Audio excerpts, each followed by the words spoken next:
Professor Allott, in the previous two interviews, you talked about your early life and your career as a legal advisor in the Foreign Office, and particularly your time in both Berlin and Brussels. We come now to your return to academia in 1973. You became a fellow at Trinity College when, after those eventful last years in the Foreign Office, as you put it in the preface to your book Eunomia, you withdrew to the cloisters of Cambridge to study history and philosophy. I wonder what precipitated this major realignment of your career. Well, I wonder if you'd permit me actually just to remember one other thing from the previous period, which I think is worth recording and will disappear unless I record it.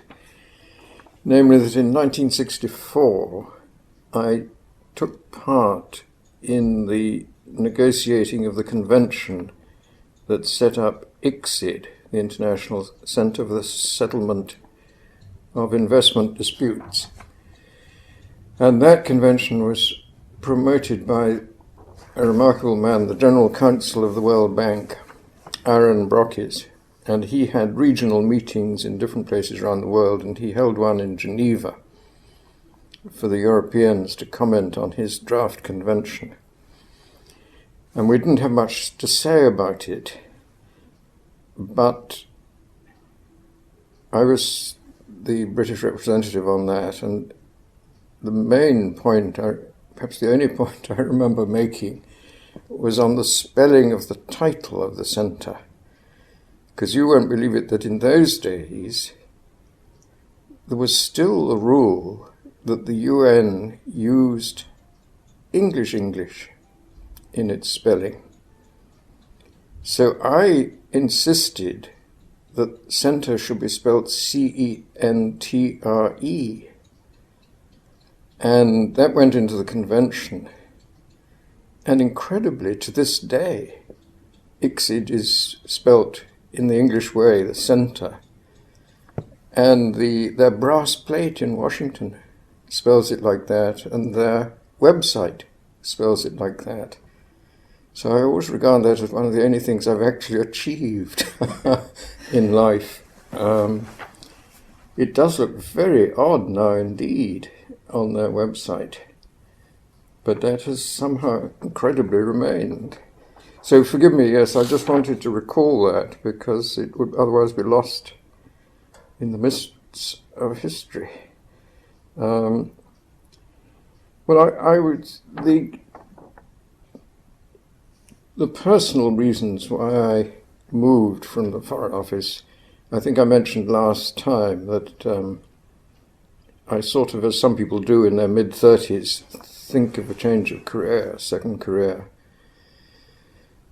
And at the time I thought it would be that I would be a Member of Parliament and using the university post as a source of income.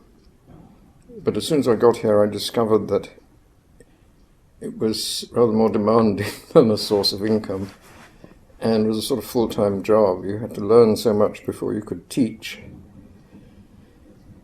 But I was just wondering what one brought from the previous career to this career as an academic, because I think that might be of interest to other people, because in a sense they're similar careers, they're both using the mind. But the circumstances are so different. And the first thing that occurred to me is a sense of responsibility. Because when you're in the service of the government, everything you do matters. Every word you utter matters. It can have an effect. And indeed, the whole of your life can have an effect. So you have an enormous sense of responsibility. And I have to say that I miss that dreadfully. It's probably the thing I miss most, because as an academic it really doesn't matter tuppence what you say about anything, but as a government servant it certainly matters enormously.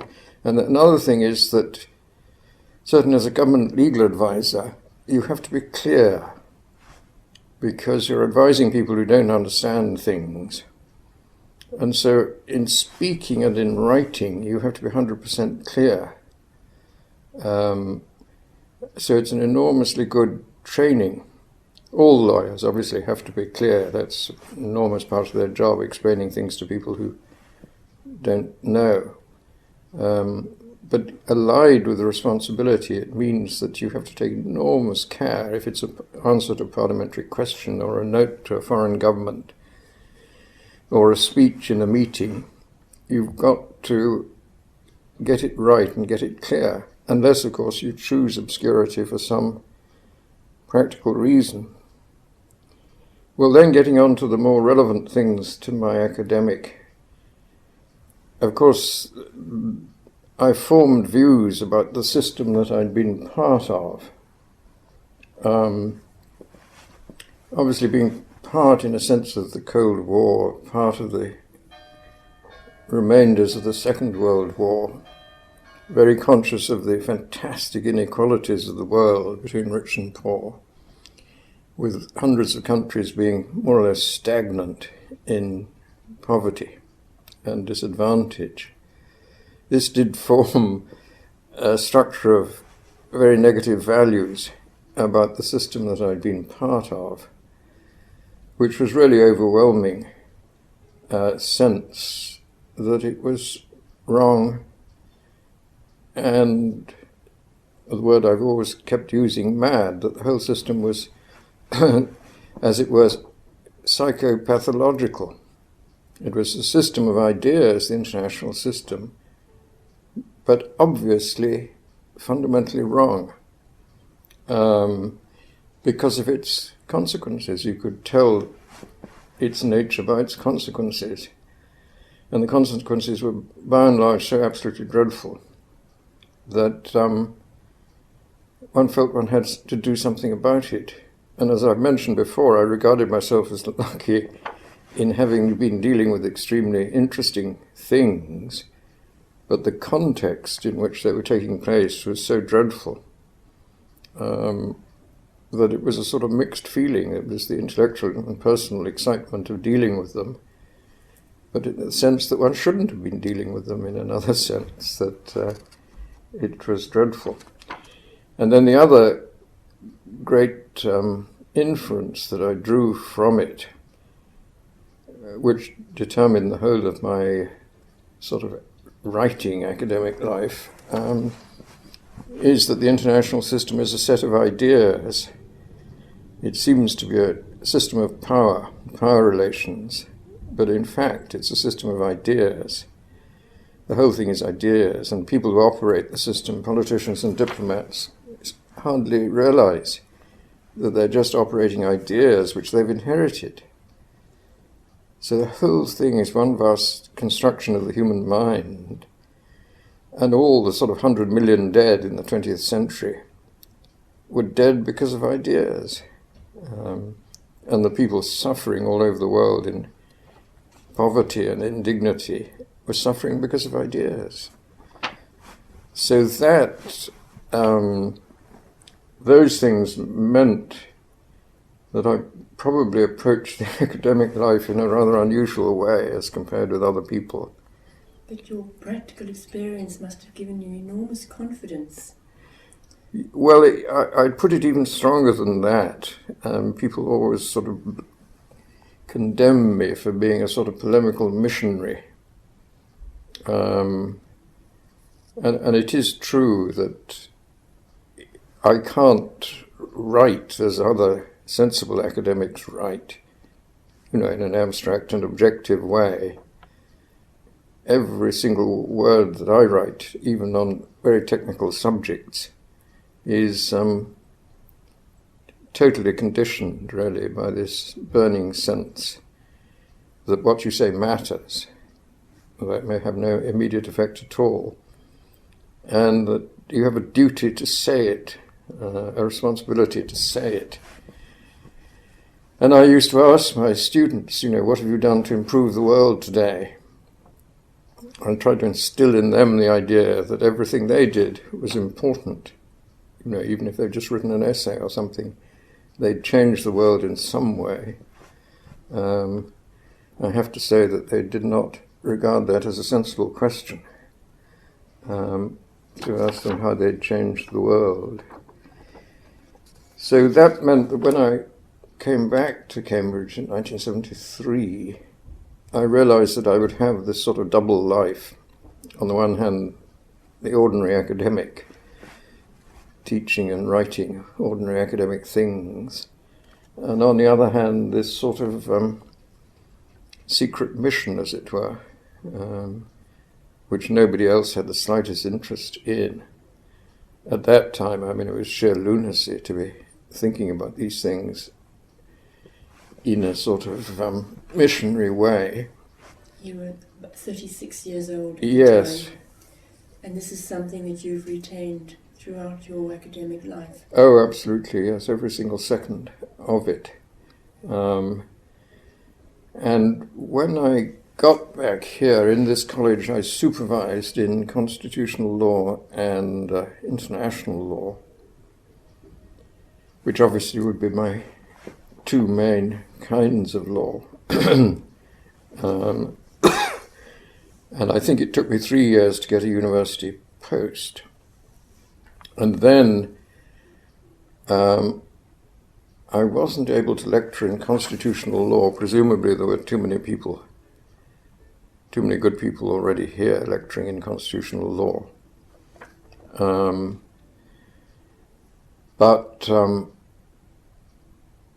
And of course international law was in those days done by the Hill Professor. The tradition was that the Hill Professor gave the general course to the undergraduates, and that's what they'd all done. So that was quite difficult. But the other string to my bow was EU law, and so that became a very big thing. And I'm ashamed to say I can't remember. I immediately did the graduate LLM or LLB, as it was called then, course in European Union law with Kurt Lipstein. He remarkably had already started a course in EU law, as it's now called, for the graduate students, and he just published his book on it. And there were very, very few books. So we did that together. And then, I can't remember in which year, we created an undergraduate course in EU law, the first. Must have been one of the first in England. Edinburgh was already doing it. But I'm ashamed to say I can't remember who I started that EU law course with. Certainly your publications at that time were on European matters. Yes. 1974, The Democratic Basis of the European Communities, the Common Market and the Regulation of Air Transport. Yes. And then in 75, Britain and Europe, a Political Analysis. Yes, so I must have gone more to the EU side. And I certainly established the nature of the EU course, which I think has probably continued to this day, which is that we would do a general course with the institutions first, and then a series of more specific topics, including obviously the free movement of goods, intellectual property, competition law, and then the institutional procedures at the end, enforcement before the court of justice and so on. And that was possible in those days because there was, compared with now, relatively little EU law. Now EU law is vast, with thousands of books, thousands of court decisions, thousands of articles. So it may be now that they have to specialize more. I simply don't know, but then it was quite a luxury that we could do a course so that at the end of it, they were sort of, the students were general EU lawyers. And going out of chronology a bit, later on, I started a new LLM course in European Union law called the European Union as a New Legal Order, and which had a very special spin on it, which was designed to constitutionalize our approach to the EU and really to treat it as a political science problem, this very peculiar entity that had been created, unlike anything that had ever been. And so what that course tried to do was again to give them the law. So we, did it properly with those technical topics and went through the detailed cases in the traditional Cambridge way. But also the whole thing had a spin as to trying to get an overall picture of this new constitutional phenomenon. And I'm quite proud of that, actually, and it's been copied by students who took the course going to other universities. And some who shall be nameless say that they still give some of my lectures,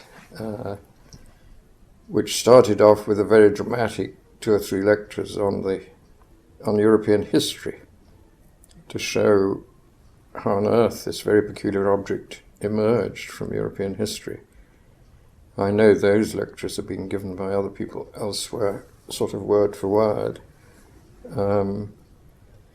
So the EU became quite a big thing, and again I may be going out of chronology, but a very interesting thing that happened was that I was invited by the head of the legal service in the Commission in Brussels, a man I mentioned before, Klaus Ehlemann, who was the head of the legal service. He invited a group of what he called the 5 professors. I have to say that the other 4 were professors, and I was not. And to advise him from time to time on international law questions affecting the EU. And that group, we met about twice a year, and there was Christian Tomuschat from Bonn, who then went to Berlin, he's now retired, Giorgio Gaia from Florence, Philippe Manin from Paris, and Henry Scamas from Leiden. And that was wonderfully interesting. We were not paid because Klaus Ehlemann said the budget people would say that you've got hundreds of lawyers, why on earth do you need any more? We were just paid our expenses.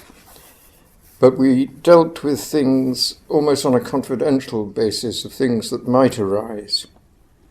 Questions like, does the community have international legal personality? What are the limits of its treaty-making power? Is the EU a monist or a dualist system in relation to treaties? What are the privileges and immunities? Should they participate in the negotiation of this convention or that convention? It was extremely interesting. And possibly we did have some influence. They were a very nice group of people. And Ehlemann was a wonderfully charming man. Amazing that he could devote time to us. Fantastically busy person. And he would bring in somebody from the legal service who was dealing with the area we were discussing. So what we got out of it, since we didn't get a fee, was, to be rather up to date on what the Commission was doing and to have a tiny bit of influence on how they behaved. So I appreciated that very much. And then, as I say, I'm maybe not going very chronological, but a very big event was that I was in the British delegation to the UN Law of the Sea conference for 3 sessions, 2 in New York and 1 in Geneva. And I was an alternate representative in the British delegation. And shall I just say a little bit about that? It was in the mid-1970s, I think. 76 to 80. Oh, was it? Yeah. 76 to 80. But there were 2 aspects to that. One is that, of course, it was a privilege, quite honestly, to be present at such a great event. And secondly, the things one was dealing with were quite interesting. I was on the committee dealing with the delimitation of sea boundaries. And that had an interesting history because in the 1958 Geneva Conventions, there was a very simple rule, the median line rule, very much promoted by the British and by the naval hydrographer of the time. And that was a very simple median line rule for sea boundary delimitation. But at the Law of the Sea Conference, it became a great debate between that and the so-called equitable principles people. And so it was slightly farcical because we just went on and on and on, us saying equality is equity was our slogan. You didn't need equitable principles because there's nothing more equitable in life than equality. Ludicrous, but that's what we said. And that didn't get anywhere very much. And then the last session, which I was not invited to attend, the last session of the conference, the British suddenly changed their view and became an equitable principles place. And I've never asked Frank Berman whether he didn't invite me because I wouldn't have been able to speak in favour of equitable principles. But as you know, eventually the text of the convention is a sort of mishmash between median line and equitable principles. Median line you sort of go to first. And of course all arbitrations and decisions ever since have been pragmatic, actually, taking into account all the circumstances, really. And then the second thing I dealt with was the settlement of disputes section, which was dominated by a marvelous man called Louis Sohn, a great figure in American international law, a refugee from Europe, who had actually taken part in drafting the UN Charter. And he sort of dominated, he's a very sort of shy man, but he dominated the settlement of disputes thing at the Law of the Sea Conference. And he obviously was pushing the very strong settlement of disputes, preferably compulsory jurisdiction of the International Court. But again, compromises had to be made. And there was created the Law of the Sea Tribunal, in addition to the possibility of going to the ICJ and the possibility of arbitration. There was created this new thing, the Law of the Sea Tribunal, which I think has been a success. And then the third, probably the most interesting part of it for me, was the English Language Drafting Committee. Because as you know, at these conferences, the drafting committee is a very important body. And the Law of the Sea Convention in theory has whatever it is, 6 official languages, but most of it had been drafted in English. So the English language drafting, so each language had its own sort of subordinate drafting committee of the main drafting committee. And that was therefore extremely interesting. One got to know the convention rather well, down to the smallest comma. And that was chaired by Bernard Oxman of the University of Miami. I never quite understood how he came to chair it, because in those days, I think there was still the rule that representatives of the permanent members of the Security Council could not chair UN committees. That was the original rule. So I've never quite understood how he did that, but he was an extremely forceful and effective man, Bernard Oxman, and obviously very, very tough. And I remember he used to come up to me after a particular session and say something like, "Why didn't you support me on the comma in Article 39? Whole of Western defence strategy depends on it." And I would have instructions before me that had failed to mention that this comma was terribly important, because he was a very sort of high-energy character, and he believed each of these words were absolutely vital to the US national interest. And of course, as soon as the convention was completed, the US didn't accept it, didn't ratify it. So those, and then after that experience, I did write an article which I think was called Power Sharing in the Law of the Sea. Just a little article in the American Journal. Power Sharing in the Law of the Sea. A law of the sea, a systematic framework in the Iranian... Yes, that was a different thing. There was something called Power Sharing in the Law of the Sea in the American Journal. Right. But I don't have a note of that. No. Must have a look at that. Because I took the view in that I took an enormously upbeat view of the UN Law of the Sea Conference as a real model of international diplomacy, multilateral diplomacy, dealing with an ultimate shared resource, the oceans of the world. And that little article suggested that if you look at the whole of the Law of the Sea Convention, analyse it, it's a system for distributing power over the oceans of the world. Very, very clever system. So that in every sea area, all, the 7 or 8 sea areas, there was now a very complex distribution of power. And it had become a bit like sort of administrative law, which is, about distribution of power within a constitution. So I took a very upbeat view.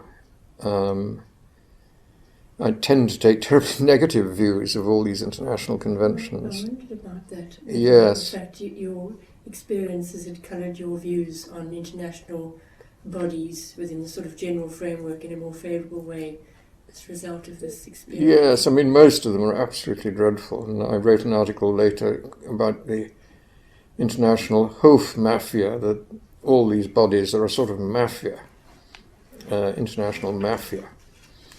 But the Law of the Sea Convention, fabulously complex and very, very difficult policy matters, including the distribution of power over the international seabed, which is an immensely difficult matter, I thought was rather good. And there were good people doing it. So although these 3 things I was involved in were relatively minor in that sense, it meant that one could observe all this at close quarters, and I've always been extremely grateful for that.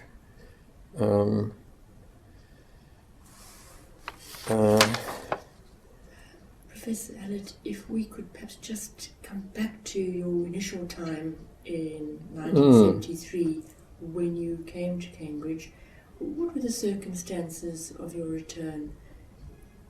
Was it a college lectureship? Or? Yes, it was essentially because Lesley Dingle had given up teaching in Trinity. And I think he'd been supervising in Trinity in international law and constitutional law.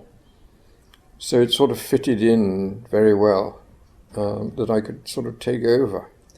Was it just a coincidence that when the UK joined the Common Market on January the 1st, 1973, you left the civil service? Well, I left in September 73, and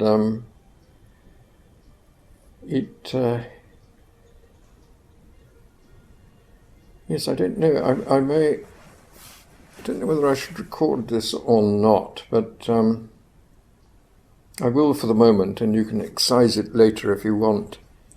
But it was rather odd. I was in Brussels at that time. I'd been going to Cambridge within a few weeks. And there was sort of pressure on me to change my mind from the people in Brussels. And I remember, as it were by chance, seeing the copy of a letter that the chief treasury man in the mission sent back to the Treasury, saying how regrettable it was and that it was a great loss to the public service that I was leaving.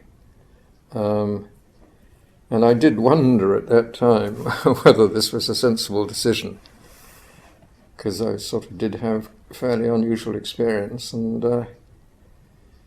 but I did then leave, and sort of the following week came here, and it was a great culture shock, because much as I like and admire my dear friends here, nobody told me what to do. I didn't know how you organised supervisions or how you went to lectures or anything. That must have been quite arduous. It was terrible, absolutely terrible. Okay. Somebody, I think Tony Jolovitz said, oh, well, you sort of give a supervision every 2 weeks. And he was saying how very tough it was, especially the tight schedule of essay reading. Yes, exactly. You had to read all these essays. You had to be writing lectures that you'd never written before. But it must also have given a sense of rigorous sort of debate. Well, when one's younger, one can do these things. I couldn't dream of doing it now. But so I always tell people who are leaving here and going into the academic world that you're going to be very surprised how difficult it is, what hard work it is. Because you think it looks terribly easy what academics do. But actually it's extremely hard work, and at least you have to keep a week ahead of the students. And I just didn't know, do you provide handouts? And I have to say one other thing, which is that the faculty was absolutely dreadful in those days, the way it was organised. It was amazing. It was administered, probably other people have said this, it was administered essentially by one lady called Miss Suckling, who sat in a darkened room in the old schools with a dog on her lap. And she was the administration. She eventually became Lady Mayor of Cambridge. And there was the faculty board, which was completely secretive. Didn't discuss anything with anybody. And almost as soon as I got here, I convened what I called alternative faculty meetings in these rooms. It sounds a bit 1960s, that, alternative faculty meetings. To have a discussion about things. And a very large number of members of the faculty did come to them to discuss, what is the purpose of the Cambridge Law Faculty. But that broke down really because we discovered that almost 50-50, half the faculty thought that our job was to train senior lawyers. And the other half of the faculty thought that our job was to use law as a sort of university subject, as a sort of completion of general education. This was irreconcilable. And probably to this day, I would guess there's that division. It is a famous question of what law schools are for, which from time to time people do ask. So we couldn't resolve that, and we each went off in our own direction. Oh, and I should have said that I also taught jurisprudence. That was a course that existed with David Fleming, and I can't remember who the third person was. And I got dissatisfied with that because it was mostly 20th century legal philosophy. And legal philosophy of people for whom I had not terribly much respect, and whom I think I must name, namely people like H.L.A. Hart and Ronald Dworkin and such people.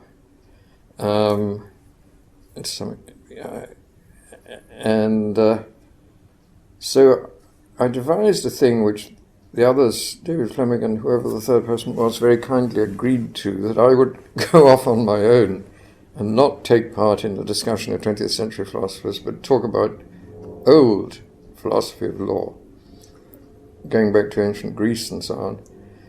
And then, very kindly, the faculty allowed me to create a half paper called Law and Philosophy, which David Kennedy of Harvard very rudely refers to as From Plato to NATO course. And that was treating legal philosophy from the point of view of general philosophy. And so we did start with the pre-Socratics and go on in the end to Wittgenstein in the end. And that was only a half paper, and it was obviously the students who came to that were terribly self-selected. They had to be able to do that sort of thing. But I think they enjoyed it very much and have said countless times that, I remember one of them saying, to think I would have left Cambridge with never having read Plato. And I think it did open their minds. And for me, it was ridiculous that they would leave Cambridge without knowing anything at all about these things. So I was very fortunate they allowed me to do that. I also did a half paper in administrative law, which was in its early days. And Bill Wade of this college, H.W.R. Wade, had more or less invented administrative law. Wonderful achievement of his. And now it's a huge, huge subject, obviously, a vast subject. But then it was only just beginning. And the phrase public law has still not been used, because Dicey in the 19th century said that we were not like the continent of Europe. There was no different legal system applying to government. The beauty of the English theory was that government is subject to the ordinary law. So we resisted, and then public law, the journal, was founded. I can't remember in which year. And now, of course, it's a very common term. So what was then called administrative law was sort of subsumed into this new idea of public law, law applying to public power. Okay. Professor Heppel mentioned that he had looked forward to doing administrative law, but it then was not possible. It was given to Stanley Stanley Smith. Yes. Yeah. That's right. Found it very interesting. Yes. Well, Stanley Smith was obviously a great leading figure in the field. But so we had this little half paper with a man from Trinity College, I'm ashamed to say again, he went to London University, I've forgotten his name. That would not have been Diaz and Marquesinas? No, not Marquesinas, no. Simply forgotten his name. But again, I treated these, although it was extremely hard work doing all these things, I treated them as self-education, really. Because if you've got people sitting in front of you listening to a lecture, you know, you've got to get it right. Yes. You can't just waffle on. You've got to read the cases and you've got to get it right. So although it was terribly hard work, it was enormously educational for me. And one tried to improve from year to year, as it were, the stuff one knew. I might mention that as a thing I've also told people who are becoming academics, that oddly enough you don't necessarily get better over the years. It's just possible you get worse as a university lecturer, because there's always a danger of beginning to bore yourself, whereas the students want something which is essentially the same from year to year. You yourself want to say something new, and that's not necessarily a good idea. And I will also say at this point, again, which is a bit unchronological, namely that I gave up college supervision after 20 years, because we had a rule in Trinity College that you could do that, because the nature of college supervisions had changed. And I'm sure other people will have said this, that originally college supervisions were a discussion between students and somebody who, as it were, had spent their life on a particular area of law. And that was the idea. And as you know, some people gave sherry to their students. I remember my students used to smoke during supervisions. It was sort of gentlemanly discussion. And then suddenly it all changed. As the faculty suddenly became much more professionalized, with syllabuses and photocopied handouts and all the rest of it, the students started taking notes in supervisions and essentially wanting to be prepared for the exam. Well, I quite soon, when that started, discovered that that wasn't quite what I was any good at, preparing them for exams, doing model answers and so on. I was just no good at that. So I stopped as soon as I possibly could. And there's a thing related to that, which is that for probably 20 years or more, I ran a discussion group, weekly discussion group for graduate students in these rooms. Lunchtime discussion group where we discussed anything, not law, but just state of the world, state of ourselves, anything. And that was a great pleasure for me to meet the graduate students personally. And I stopped that suddenly. I can't remember in which year. I suddenly stopped it. And I remember saying to them at the end, I'm afraid this is the last time. And they said, why? Why are we not going on? And I said, well, just recently, on every topic that we've discussed, you said, oh, it's all hopeless, there's nothing can be done, the world is like that, it's, how can you possibly do anything about it? In other words, they all became negative and sort of pessimistic.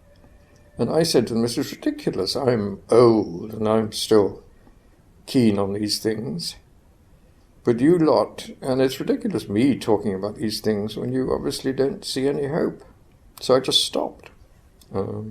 Professor Allott, I think in Eunomia you claim that it was actually the graduate students who persuaded you to talk to them on the subject of philosophical background to a new international order. Is this the group? Well, it probably is. This,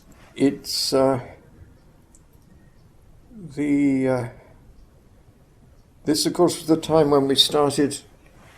The period was about 1980 to 1997 when you were a lecturer. Yes.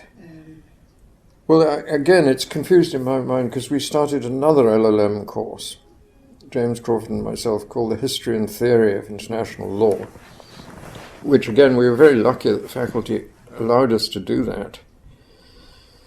Because it's very un-black letter law. And that was the first. That's been copied in other universities. There are now quite a lot of universities that do a history and theory course of international law. And that, again, was very self-selected students. But our feeling was that at a university, one should be thinking at a slightly higher level about all these things. If not here, where? Nowhere else you could be thinking at a higher level. And the students who took that have been very kind and appreciative over the years, been mentioned in one or two prefaces to books by people who took part in it. And all those, again, for me, were educative.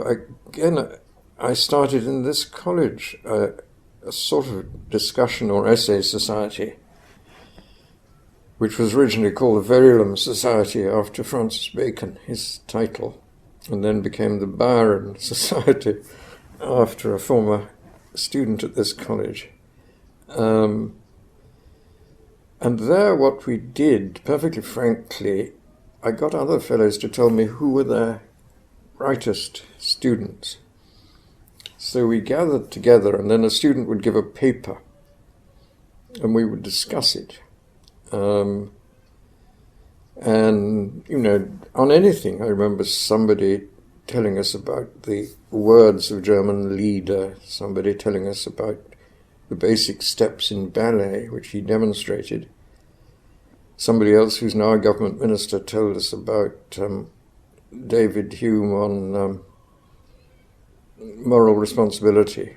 And that was a very nice thing, because it allowed me to meet people outside the lawyers who were nice, bright people. And a lot of them have now become quite famous people. And just talking about it now, I can't understand how I had time to do all these things. But looking back on it, it's all part of the same thing. I've always taken the view that education is sharing.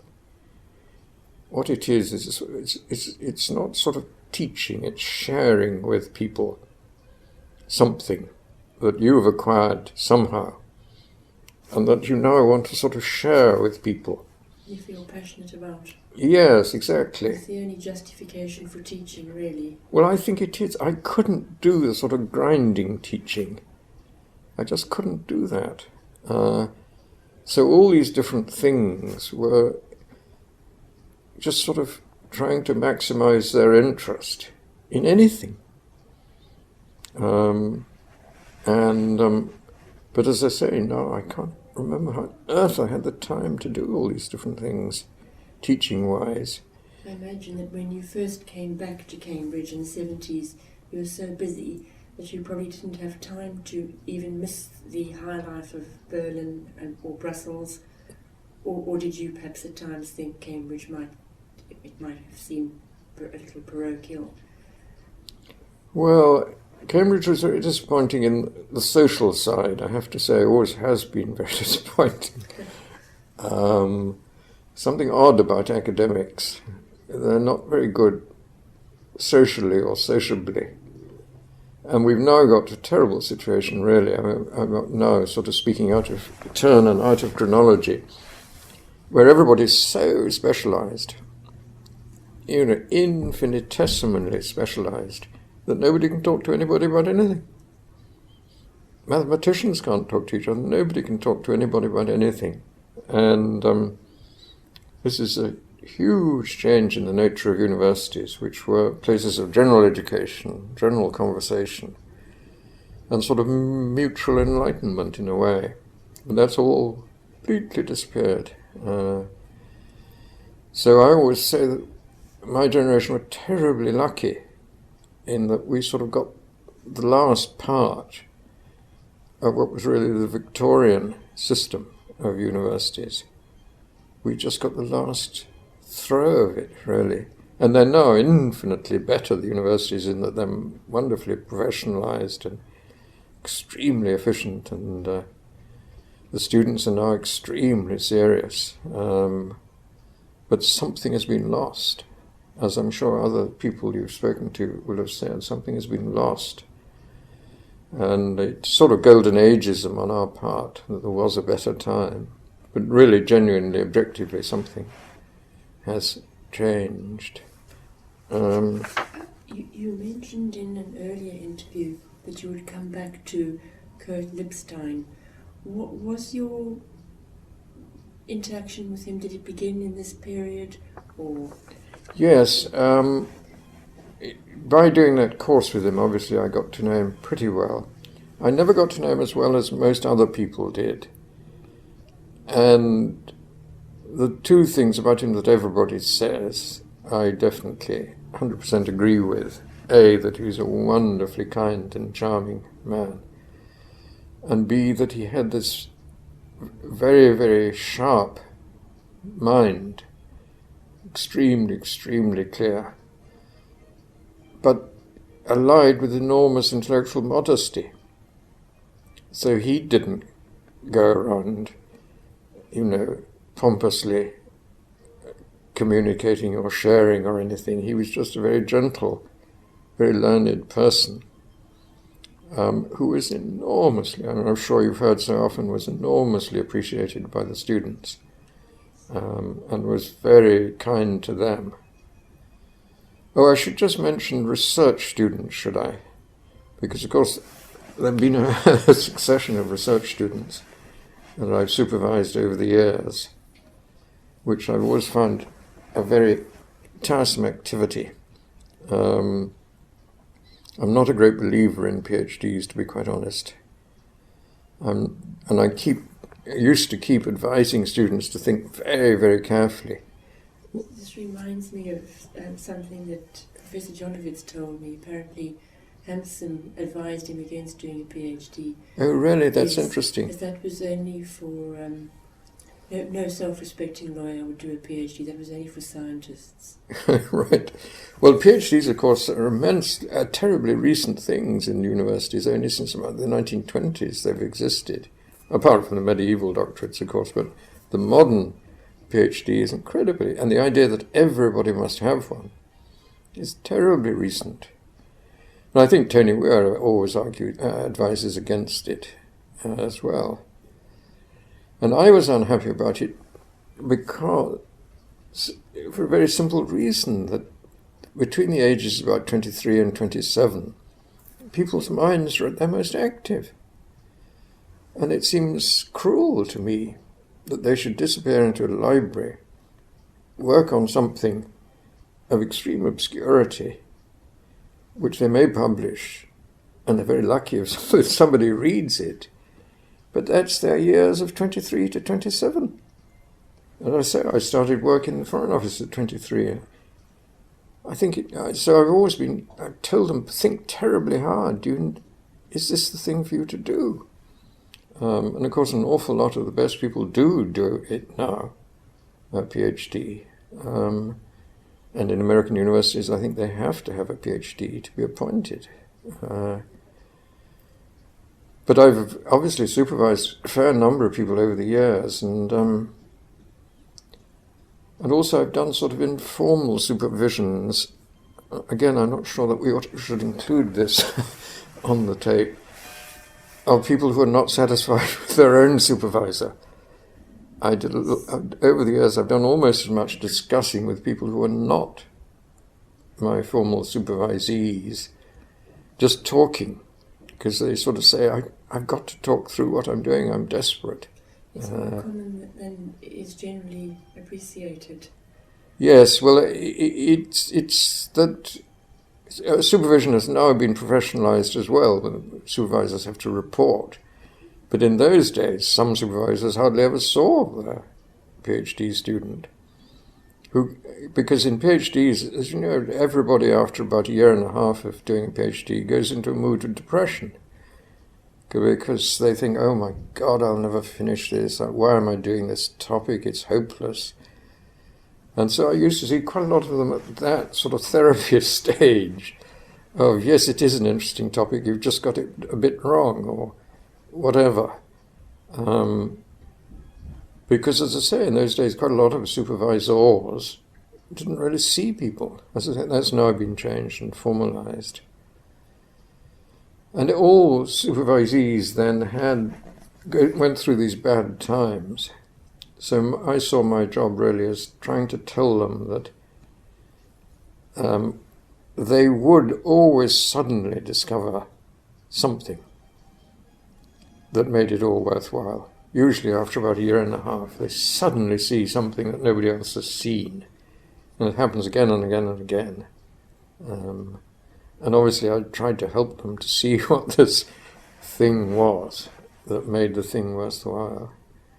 There's one chap I remember who didn't speak much English, and I really had to, I shan't name him, I really had to more or less dictate into a little sort of dictaphone his PhD. And I was very shocked when he published it. In the preface, he said, I thank Philip Allott for his help and encouragement. And I didn't think that was quite adequate, since I'd mostly written the thing. So that was another thing which was quite time-consuming. Professor Allott, you joined the law faculty in 1976. Was this a lectureship? Yes. And you lectured jurisprudence, still EU law? EU law, probably administrative law. I wondered whether you had any reminiscences or anecdotes about colleagues that you would have met at that point. Toby Milsom, Derek Bowett, Peter Stein. Not really, no. Marcus Enos was in this college, so I saw a certain amount of him, but his work was so different. Bowett, I suppose I should mention, because he must have been Whewell Professor for a lot of the time. I think he thought I was mad, to be quite honest. I remember once saying to him, isn't it sad in Cambridge there are no longer any eccentrics? The place used to be full of eccentrics. And Bowett said, looking me straight in the face, he said, are you sure? I think he thought I was mad. And once Brownlee at Oxford, I remember, in some public seminar, said, Philip Allott is mad, but he knows what he's talking about. which I think was very correct, really, because I just sort of did know what I was talking about, in the sense that people couldn't accuse me of not knowing what diplomacy is really like, or what international politics is really like. I couldn't be accused of that. But he thought all my sort of theoretical stuff was completely crazy. And I think Barrett did as well, really. He gave up on me, which I think may be one of the reasons why it took me so long to get a readership and a professorship. I think they just thought that this man is completely mad. And in any case, what is he doing? And I just mentioned the sabbatical at Stanford, shall I? Unless you think there's anything I've left out. I've noticed that when you became a lecturer in 1980, it was more or less at that point that you stopped your UN work. Maybe that was because of the pressures of having to do the teaching. No, not really. I think that was coincidentally. And I can't remember when I took part in the International Tin Council proceedings, because, I've forgotten to mention the most important thing of all, which is the great decision I took when I arrived here not to practice international law. Because, as you know, there's been a tradition at Cambridge that the international lawyers, almost all of them, are also practitioners in international law, and the Hill professors have always been practitioners. And I took this decision that I would be a full-time academic. And of course the huge cost of that is literally a cost. And in old age I keep asking myself, wouldn't it be nice to have a lovely big house with works of art in it and so on? Because obviously one could have practiced. I had a place in chambers at the bar, and I never did do any practice. Very interesting. I keep coming back to Tony Jolowitz, but he had exactly the same dilemma, if you like. Yes. He decided at an early stage not to, having done one or two cases that Yes. were highly lucrative. He mentions this as well. Yes, and it's a very big decision, because international lawyers, there are so few of them still at the top level. I mean, and it's very important work that they do. But it's extremely well paid. I remember Robbie Jennings once asked me to help him on a case that he'd just become involved with about the Kuwait oil nationalization. The damages claimed were in the billions of dollars. And I thought, oh my God, at last I'm becoming rich. Amazing wealth is about to descend on me. But it was only for one piece of advice he wanted me. So I disappeared from that case. And then the only other case I did was the International Tin Council. All sorts of problems arising out of its demise, which led to proceedings in the High Court going up to the law lords.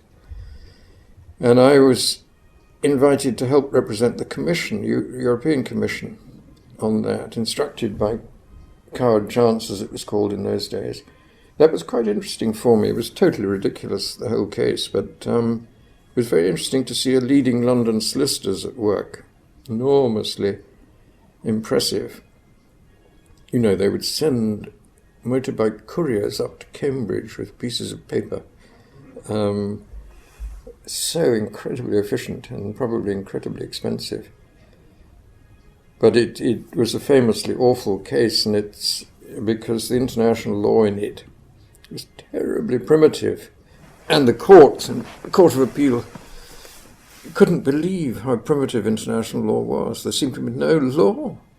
They just found a couple of bits in law textbooks.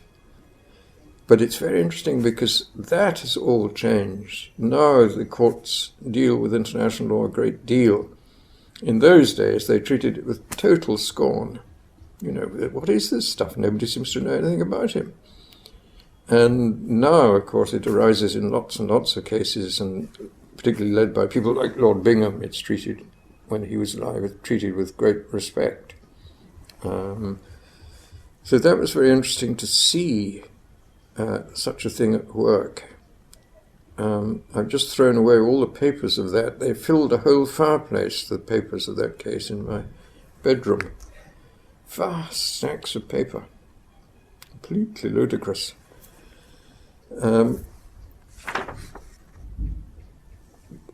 Is there anything before I mention the... I just wonder about the fall of the Berlin Wall and the end of the Cold War, where, again, coming back to your preface, to your second edition of Eunomia, I sense that you didn't see much good coming out of this.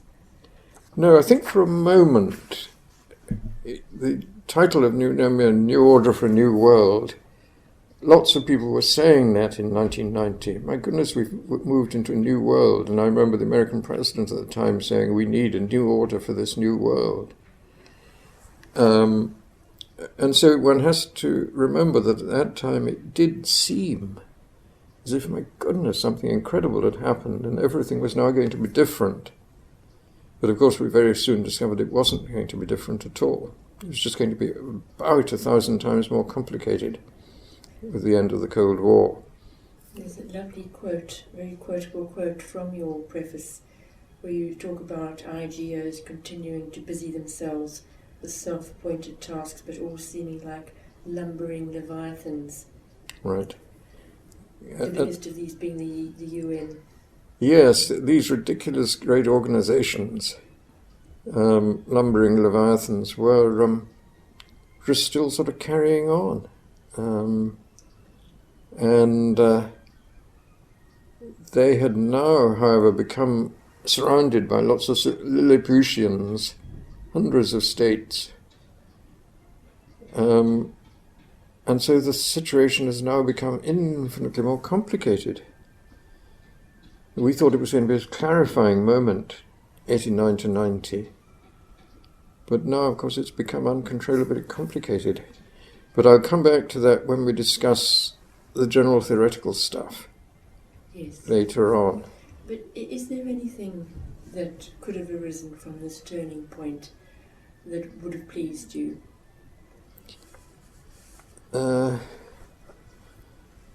Well, I mean, from my point of view, it would have to be a change of ideas of some kind. And obviously with the collapse of communism as an ideology in Eastern Europe, and then Fukuyama's book, The End of History, was written, and it was alleged that democracy had won. Democracy and capitalism had won this great struggle, and the whole future of the world was now democracy and capitalism. And I think at that time that a lot of us rejected that very strongly, because both democracy and capitalism themselves were extremely dubious phenomena. And they were world-ordering phenomena in one sense. You know, you could sort of understand a democracy vis-a-vis a Soviet satellite. But this naive idea that we had discovered the secret of human social life. And of course the Americans then became sort of triumphalist for a while, because they had won ideologically, they thought. They were going to dominate the world in a new way. And so there was vast amount of talk of the new imperialism, a new kind of imperialism, a sort of benevolent imperialism. But of course none of that turned out to be true. History took a different course. But I may come back to that when we deal with the theoretical bit. Which takes us to your sabbaticals. Yes. I spent a year at Stanford, which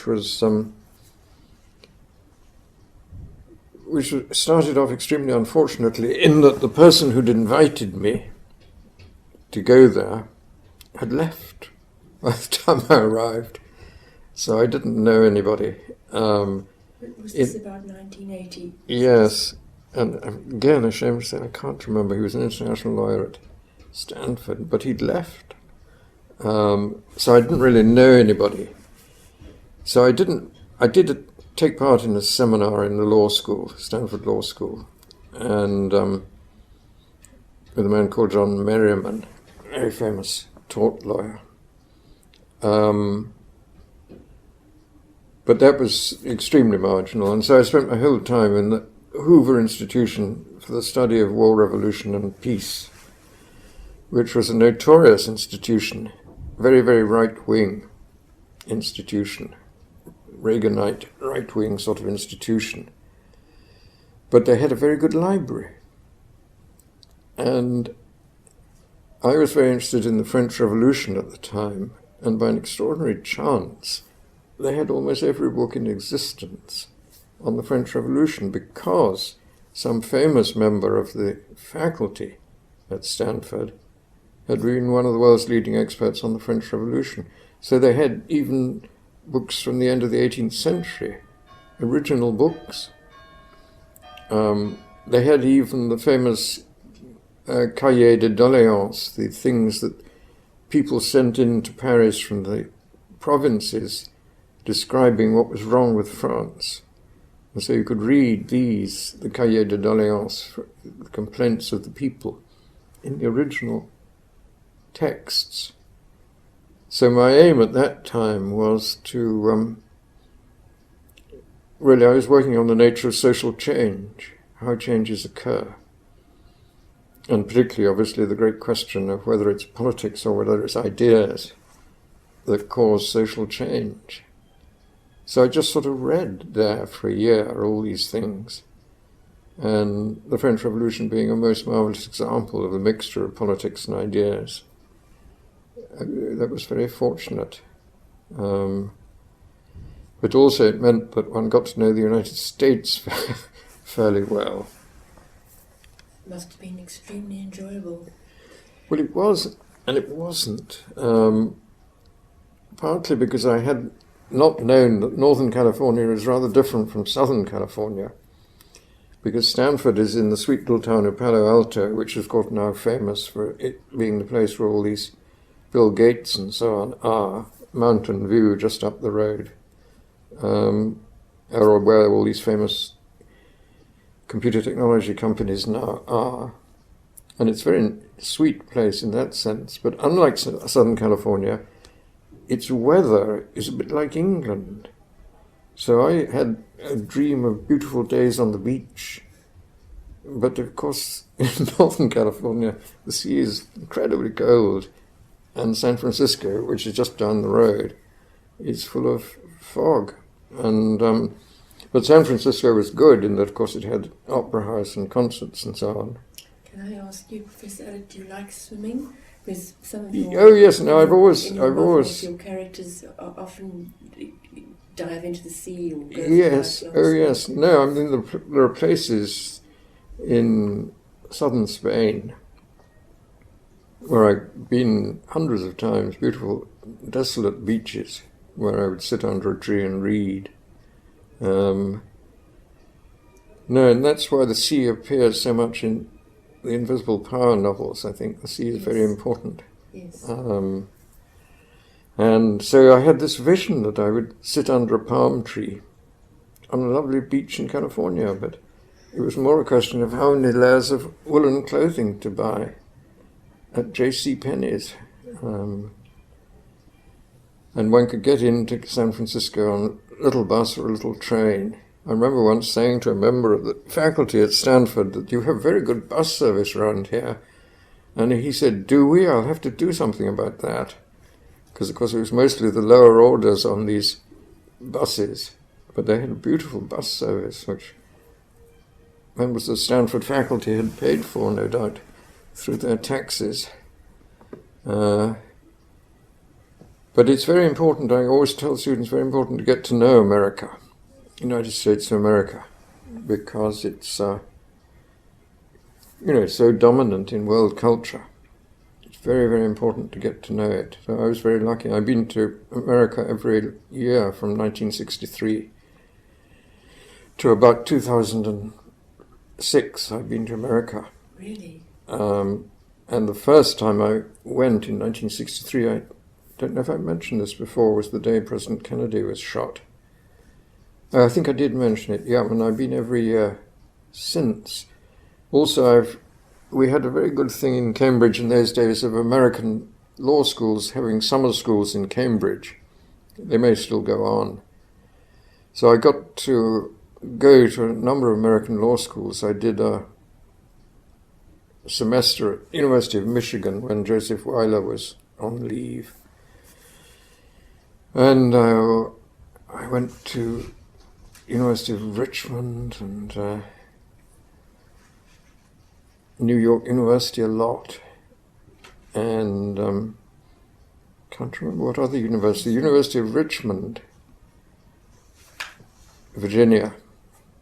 I remember that caused me to be asked to speak at the annual meeting of the Virginia Bar Association in Monte Carlo. Which I remember saying to them, "What on earth are you doing in Monte Carlo?" And they said, "Well, we're in Rio de Janeiro next year for our annual," of course, all tax deductible, which is the most beautiful holiday, tax deductible for them. But I very much enjoyed getting to know the faculty in quite a number of American law schools. And Michigan, I've kept up with the very nice people at Michigan. And the head of the law school then, the dean, Dean Bollinger, who I like very much, who then went on and became provost of Dartmouth College and is now incredibly grand. He's president of Columbia University in New York, Lee Bollinger. And he was very nice and kind to me then when I was at Michigan. So there again, one pontificates about America a great deal, we all do. But I think one should pontificate it on the basis of experience of it. Yes. And I have had a lot of experience of America and appreciate the good side of America enormously and disappreciate enormously the bad side of America. But that's very, very relevant because America spiritually and culturally has been enormously important in the world. Hard to believe that it's former British colonies. It seems very remote. Yes. You also visited Dalhousie Law School. Oh yes, that was very nice. 92. Yes, Dalhousie, which is a very sort of Scottish place in Canada. And I gave a series of lectures on human rights, which I never normally speak about. Just simply because Bertha Wilson, who established the chair, wanted lectures on human rights. When I was in the Foreign Office, I refused to have anything to do with human rights, which I've never believed in. But I had to speak about them. So all I remember about that is, with the students, I said, why don't we devise a new list of human rights, a more interesting list than the usual boring stuff about freedom of expression and so on. And I ran into difficulty because one of my suggested new human rights was the freedom to appreciate beauty.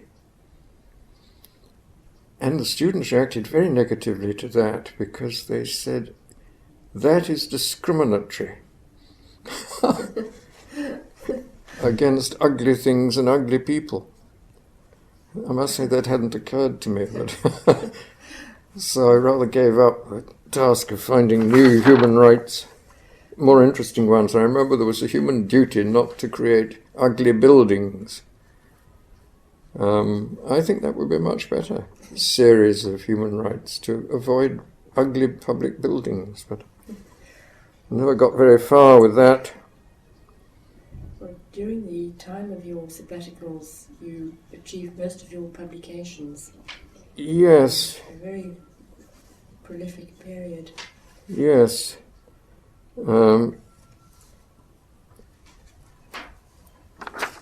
Which takes us up to the time of your leadership in Cambridge. Yes. And perhaps we can continue with that in our next interview, Professor I Allott. think it would be good because I've got to get on to the work I was really doing, Yes. which was writing Eunomia, and that takes a bit of effort Yes.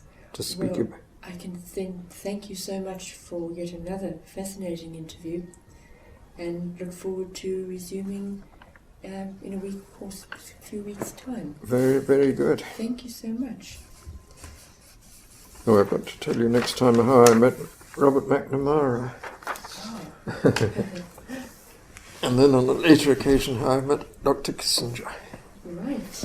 I look forward to that very much. Just making a note of that to... Yes, I might forget. Right. Well, thank you so much. I personally find these so enjoyable. It's just I wish I could wonderful. remember more. I'm beginning to forget all these people's names. If anything comes back, Yes. be inserted. I was racking my brains overnight to remember the name of Louise Sohn and the dispute settlement at the thing, but fortunately I did remember it just at the last moment. Oh. Last moment. Oh. Last moment. Oh. Last moment. Oh. Last moment. Oh. Last moment.